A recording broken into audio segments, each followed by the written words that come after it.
बिहार की महागठबंधन सरकार पर बहुत ही बड़ी मुसीबत बन चुके हैं इस वक्त आरजेडी के विधायक सुधाकर सिंह।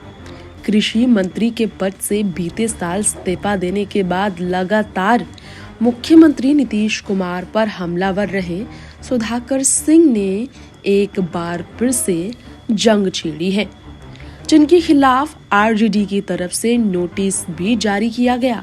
कारण बताओ नोटिस, आखिर क्यों हो रहे हैं वो हमलावर, इससे जुड़े कारण बताओ नोटिस जारी किया गया।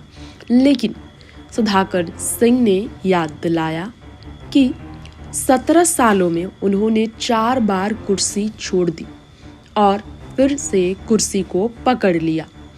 इन 17 सालों में 4 बार गठबंधन बदले, लेकिन सीएम पद पर काबिज व्यक्ति वही रहा। ये बात सीधे उन्होंने नीतीश कुमार को लेकर कही है। गौर हो कि राजद सुप्रीमो लालू ने सिंगापुर से ही ऑर्डर दिया नोटिस सुधाकर को देने का, जिसके बाद तेजस्वी ने कड़ा कदम उठाया।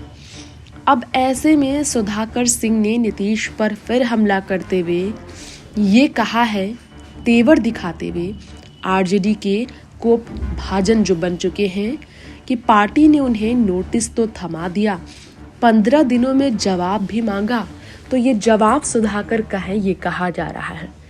पार्टी की नोटिस का कोई असर नहीं उन पर हो रहा है, कुछ लोग तो ये भी कह रहे हैं। दरअसल आरा के शाहाबाद में शौर्य दिवस के कार्यक्रम में भाषण देने के लिए पहुंचे थे सुधाकर, जहां उन्होंने नीतीश को छोटे कद वाला नेता बताया। ये भी कहा कि पिछले दरवाजे से राजनीति करने वाले विधान परिषद के रास्ते सत्ता में पहुंचे छोटे कद वाले लोग सरकार के प्रमुख पद पर बैठे हैं। नीतीश के लिए शब्द सुधाकर के हैं। उन्होंने कहा कि उनका कद इतना छोटा है कि बिहार के विकास के लिए विशेष राज्य का नारा लगाकर केंद्र सरकार के आगे भीख मांगते हैं और दल बदल करते रहते हैं। ये सब नीतीश के लिए ही शब्द सुधाकर ने इस्तेमाल किए थे। सुधाकर ने ये भी याद दिलाया कि 17 सालों में उन्होंने 4 बार कुर्सी छोड़ दी, फिर से कुर्सी को पकड़ लिया और गठबंधन तो बदलते रहे, लेकिन सीएम पद पर काबिज नीतीश ही रहे।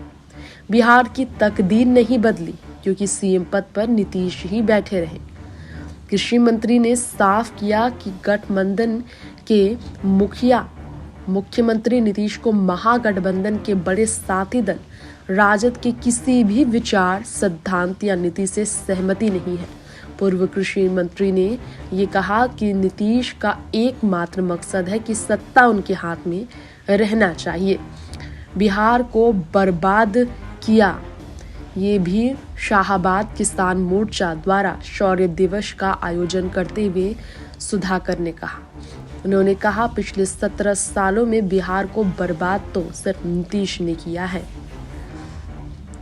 ये सब कहते हुए सुधाकर फिर से बड़ा मोर्चा खोल चुके हैं।